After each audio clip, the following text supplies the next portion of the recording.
If you've spent any time at all on the internet lately, especially on TikTok, YouTube Shorts, or Instagram Reels, you've probably seen a video like this. Care to explain why the monkey's name is Baby Bomber? Oh my freaking goodness, why is everything racist to you? Guys, can I say the N-word? No, you cannot. Or this.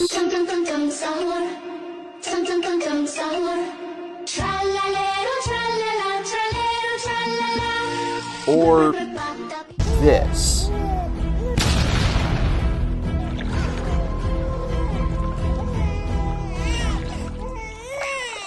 You probably stared at it for a couple seconds in baffled bemusement, uptaking the contents of that content without any deliberation whatsoever. And then you scrolled right on past it. But let's scroll back for just a second, because that was weird, right? A specific kind of weird that your brain probably doesn't even process anymore. But why? Why are videos like it so weirdly pervasive online, and what do they all mean? Why do AI-generated videos even exist at all? You've probably never asked yourself these questions before, but don't worry, because I have, and after doing a bit of research, I think I have the answers too. In this video, I want to study the rampant rise in AI-generated videos on the internet, beginning with just simple voice mimicry, to the dawn of the artificial moving image, and all its abhorrent absurdity, to its present position as a propaganda machine, in order to truly understand how we got here in the first place.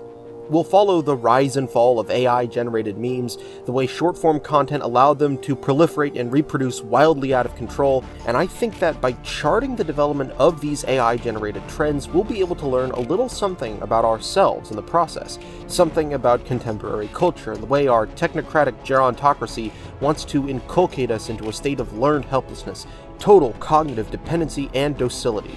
So, without further ado, this is the reason why AI-generated content exists.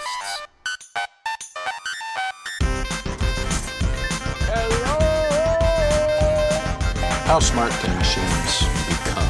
What are the limits of artificial intelligence? Well, I see no limit short of human intelligence, and then with faster machines one could do the equivalent that a human could do in a long time in a very short time.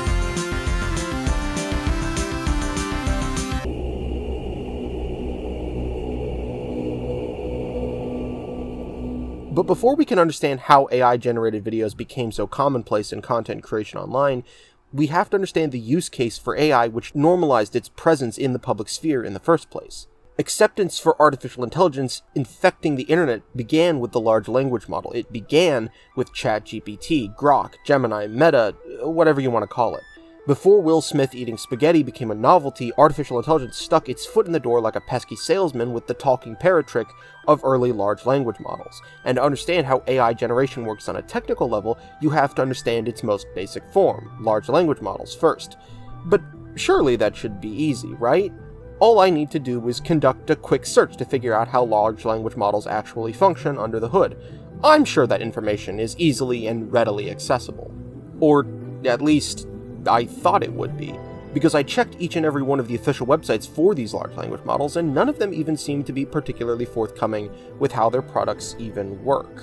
I was so desperate for answers, for the briefest of instance, I even considered asking ChatGPT itself how it worked. I mean, surely the AI itself would know, right? Isn't it all-knowing? That's the way it was sold, no? But then I remembered something very important. I'm a human being, so why would I ever do that? I am a thinking thing, an agent of reason. I have never, ever used artificial intelligence before, and I never will, and neither should you. Because no matter how dumb you think you are, and I assure you, you are not, you are infinitely more intelligent than any large language model ever could be. Don't believe me? I'll prove it to you, and I'll prove it to you using a uniquely human ability. That's right, you guessed it. Buckle up, kiddos. We're doing philosophy.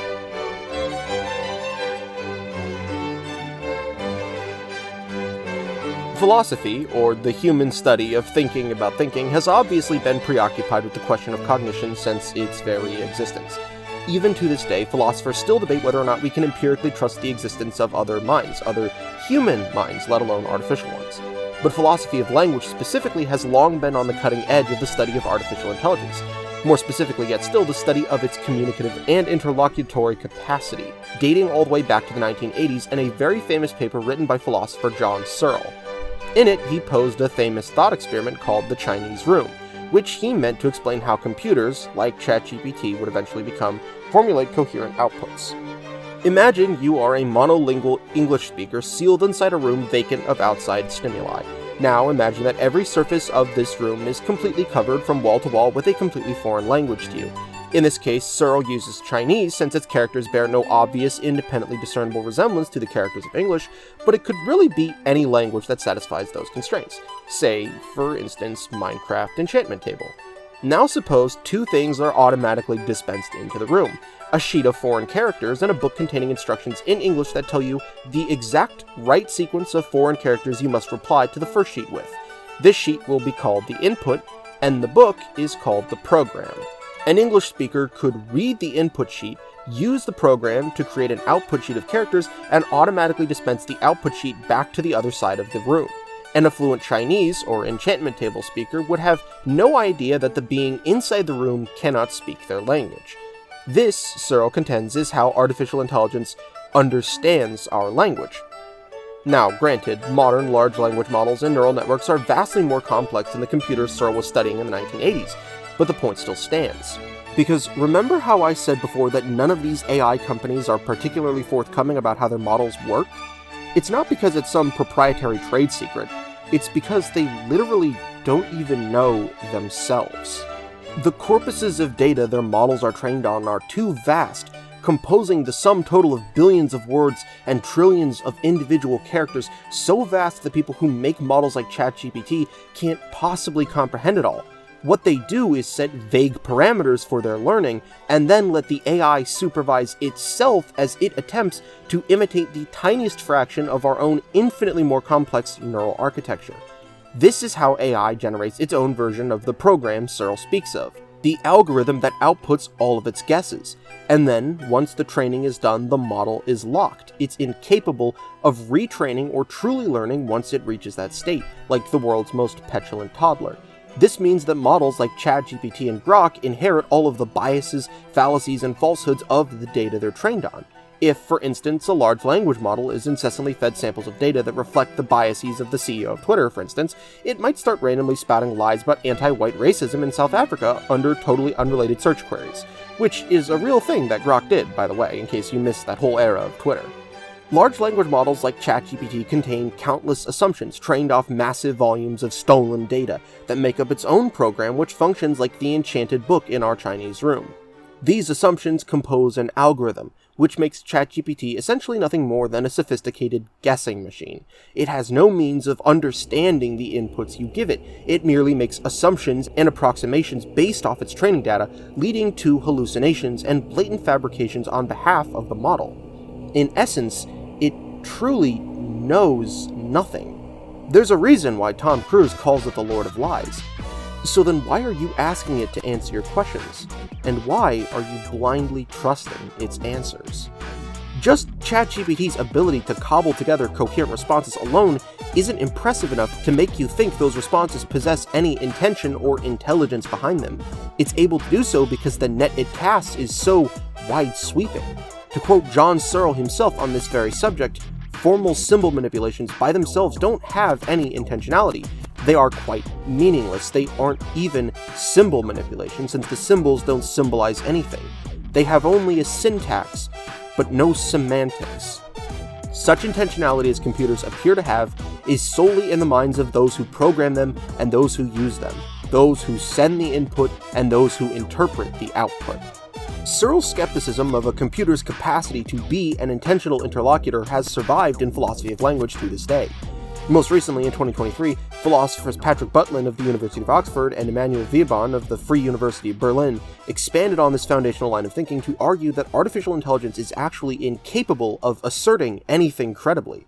Recall what I said earlier about how AI models like ChatGPT are locked after their self-supervised learning, meaning they have to be retrained to accommodate new data. That's why ChatGPT has to push out new models to make any substantial updates to its communicative capacity. This means, in essence, that AI cannot be sanctioned as a speaker. Butlin and Veblen argued that this is an essential part of communication between rational actors. Say, for instance, that you tell your friend a lie about the weather, leading him to believe that it will be unseasonably cold when the forecast anticipates a heat wave. If he finds out that he has been lied to and wears a coat on the hottest day of the year, he probably won't be very happy with you, even if you thought it was a funny joke. When he chews you out for being a liar, he is issuing a verbal sanction, which is meant to ensure you provide more knowingly accurate information in the future. By contrast, if you check the digital thermometer that accidentally gives you the wrong temperature due to a glitch in its programming, you have no means of sanctioning the thermostat. You cannot ensure it will tell the truth next time if you ask for the temperature. This, the authors argue, is the problem with large language models. To quote them directly, because sanctions are bad for us, we have reasons to conform to the norms of assertion, and there is substance to the commitments we make when we assert. We are subject to the norms of assertion. LLMs mimic human language use without being subject to those norms. And that, in turn, suggests why AI has such sycophantic tendencies when engaged in conversation. It's parroting back to you only what you want to hear, based on all the samples in its dataset, which suggest conversational norms it can never comprehend, hence why it resorts to a mode of mere appeasement rather than interlocution. Now, I know what you're thinking. But Frostbyte, there's nothing scientific about philosophy. You can't prove that large language models lack intelligence just because they lack the means to be sanctioned or assert with any intentionality like a typical human interlocutor. Oh, okay. So you want data, huh? Is philosophy too touchy-feely for you, too cerebral, too human? You want some cold hard facts, more current sources? Fine. How about this paper published in June of 2025 from Apple's in-house research team that suggests that even the most advanced AI models are rapidly reaching their computational threshold and that their so-called intellect isn't scalable to size? Because after providing AI reasoning models with a series of similar puzzles and observing its attempts to solve them, that's exactly the conclusion Apple's researchers came to. Even the most complicated models, vastly more complex than the likes of ChatGPT, observed points of failure at eerily similar points during the testing. To quote directly from the text, these insights suggest that current approaches may be encountering fundamental barriers to generalizable reasoning. Translation? ChatGPT and all its artificial intelligence buddies aren't even actually intelligent. Not even close. They have no rational faculty, no reason, and at present no ability to evolve it from first principles as AI scrapes against the physical ceiling of the resources required to even produce a single unit of computation. I mean, come on, the paper is literally called The Illusion of Intelligence. So like I said at the start, no matter how low you think your IQ is, if you even subscribe to such reductive metrics at all, you're still infinitely more intelligent than something that has no intelligence at all. Wait, what were we talking about again? Oh, right, AI-generated memes. We were supposed to be talking about AI-generated memes. Whoops. Well, as usual on the Frostbyte Freeman channel, I digress. But this time, I think this digression was actually maybe sort of kind of useful, because this lengthy tangent/tirade about large language models was actually teaching you how other forms of generative AI function too. In principle, the technology is the same. Generative AI for voice, images, and video, like a large language model, collects vast corpuses of stolen data, images, videos, sound bites, what have you. And then, based off all those samples, it identifies commonalities, trends, and tenets of coherence. Then, it guesses how a thing should look, act, or sound. Ever wonder why AI messes up the number of fingers on a hand, or the way a human's pupil should look if you really zoom in? That's why. It's only as good as its sample, and its samples keep getting worse. But generative AI memes didn't begin with image or video generation. In fact, the first AI memes were about how crude this image generation technology was at first, about how laughably grotesque and distorted its outputs became. Rather, the first generative AI models to achieve enough proficiency for widespread internet use were those targeted towards vocal mimicry, and these obviously spread like wildfire on the internet. thanks in large part to the celebrity-obsessed culture of the United States of America. We live in an age of remarkable cruelty and cowardice, where the geriatric heads of both America's major political parties explicitly condone a genocide half the world away for the sake of solidifying their foreign interests. The consequences of civic participation and civil disobedience have never been more ponderous. Infighting has never been more fierce, and the internet has degenerated the boundaries of our civil society to the point where even elected officials can hurl slurs and sling threats at private citizens, weaponizing the mob en masse. And all the while, the artificial entity completely consumes any semblance of objective reality we still have left. It's no surprise, then, that the earliest use cases of generative AI and voice cloning technology by Generation Alpha and late Gen Z were to take those same monstrous, barbaric, inhumane political figures and project some semblance of our own humanity back onto them. It was blatantly immature, but it allowed us to pretend these despots were somehow like us after all. Obama, Biden, and Trump had a Discord server. They played Minecraft and argued over who stole whose diamonds. These were variations on an existing theme of American political memes that had begun during the intercontinental ballistic missile false alarm in Hawaii during Trump's first term, a joke that began with said crisis alert being nothing more than an errant message in the presidential group chat. AI voice imitation was quote-unquote easier than trying to do an impression by yourself, and it was fun to make famous people say funny things. This was still during the phase when we had deluded ourselves into believing that AI would be just another tool of content creation, mind you, and the quality of these videos was entirely dependent on the comedic ability of the individuals using and writing for them. Take, for instance, these AI-voiced comedy skits created by a one elongated Bartholomew, renowned YT peer, for instance. Well, since we're all gonna, I'm just gonna get it off my chest here. I am a pile, so, take that how you will. I'm sorry, guys. Jesus Christ, I'm sorry. Matt. I know, I'm sorry. Oh no, guys, not Matt. Anyone but Matt.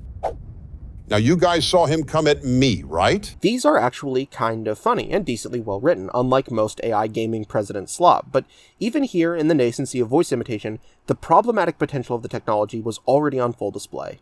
No one should have the power to wield another person's voice or likeness like a puppet, and even if it was cathartic to watch demagogues, grifters, and reactionaries say sentences that seem like parodies of their true personas, wait! I'm not willing to die for my beliefs! How do you guys keep getting weapons in here? Even if it was cathartic, seeing how those same figures spew no shortage of vitriol and violence in reality, this use case for voice emulation AI already made it abundantly clear that this technology would be exclusively utilized for computer-synthesized slander, character assassination, blackmail, reputational damage, and revenge porn. And this trend only became more troubling as image and video generating AI began to increase in sophistication. Eventually, even making more sophisticated long-form parodies of political figures became too much work, and from there our creative capacity backslid into pure brain rot. Now, the video and voices were entirely created by AI, and the prompts for crazy combinations between animals and man-made machinery were likely completely created by a large language model too. No part of this video was created by a human hand, and yet, you've probably seen it before. As a matter of fact, if I say the word tralalero, you'll almost certainly reply in your head with tralala, without even thinking about it. Chances are you've seen that shark in sneakers before.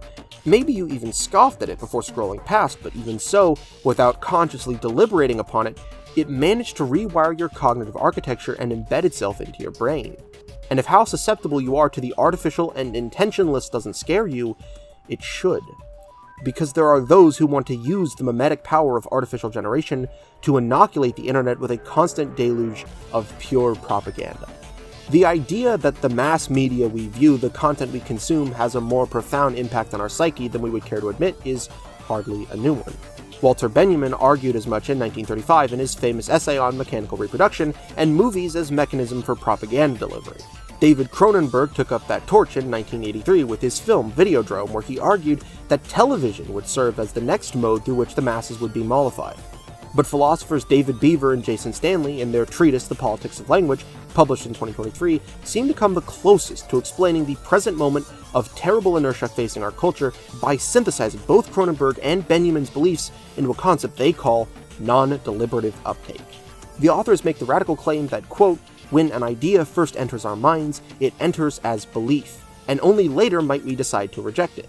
This might sound silly at first, but interrogate yourself. When you watch a video on TikTok, how often do you stop to ask what its truth value really is? Or do you just keep on scrolling? Beaver and Stanley contend that the construction of belief is much more unconscious than one might initially expect. This is a shortcut in our cognitive architecture that allows us to learn new information more easily and communicate more properly. If I say I'm going to pick up my sister from the airport, you don't individually examine the claims of where I am going and whether or not you knew I had a sister. You accept the claim on face that I have a sister, as it is implied in my having gone to the airport to get her. But this also means that if you're hanging out with your friends and you hear someone make a racist or sexist joke, you aren't individually examining that claim either. You might think that kind of humor is wrong, but if you don't speak up out of fear of ostracization or starting a fight with your friends, you weaken the entire group's resistance to the pervasive nature of these kinds of jokes. Belief, Beaver and Stanley argue, is not a rational act. It is an emotional one. And at this emotionally charged nexus in human history, AI is uniquely capable of preying on our emotions. First, I want you to know I'm fine, not because my body is fine, but because my soul is secure in Christ. Death is not the end, it's a promotion. Don't waste 1 second mourning me. You can generate an image of your perfect straw man to paint them as perfectly despicable. You can generate an image of your perfect partner and reshape them into the image of any non-consenting individual you so choose. You can generate countless gigabytes of propaganda, completely bespoke and tailored to your beliefs, creating a recursive, inwardly spiraling Ouroboros, a snake eating its own tail, Rocco's basilisk of unreasonable self-sustained stupidity. And no matter what AI generates for you, it will do so with the same glossy, vapid, smooth aesthetic, churned out by machines of loving grace with the intention of sanding off all the rough edges of expression to create so-called art which is little more than a perfectly palatable product. Those who train generative AI seem to have an unnatural fixation with pilfering from artistic styles that seem quaint, twee, and earnest in a singularly esoteric, individualistic, and human way. It is the arrogance of the Lord of Lies proudly on display, its handlers' desire to assimilate artists whose work defies even emulation, as proof of the dominion and so-called superiority of their product over human labors and love. Its efficiency is touted, as is its potential for exponential growth, but these generated works completely cannibalize the soul of the thing, having no regard for the intent nor intentionality that guides the human hand. In film, it was the fascinatingly compartmentalized dollhouse worlds of Wes Anderson. In animation, it was the insipid Studio Ghibli trend that wormed its way even into the White House. You can see why this style of AI-generated image is so popular. It's cartoonish, cutesy, glib and glossy, and completely divorced from reality. It requires no effort to create, less effort to consume, and the propaganda it conveys can be transmitted effortlessly, since the entity which created it completely lacks human intention. These facets of generative AI, combined with the observed sycophancy of large language models, suggest that this technology is not only being used to obliterate objective reality, it is constructing a new one for its users, curated specifically to their tastes, biases, and potentially factually incorrect beliefs. And that reality is actively making all of us dumber. No, seriously. A neurological study published by MIT in June of 2025 suggests that those who use generative AI specifically for the task of essay writing paid an unforeseen price for the privilege of allowing a machine to think for them. To quote the study in its own incredibly troubling words, "This convenience came at a cognitive cost, diminishing users' inclinations to critically evaluate the LLM's outputs or opinions, or probabilistic answers based on the training datasets. This highlights a concerning evolution of the echo chamber effect. Rather than disappearing, it has adapted to shape user exposure through algorithmically curated content.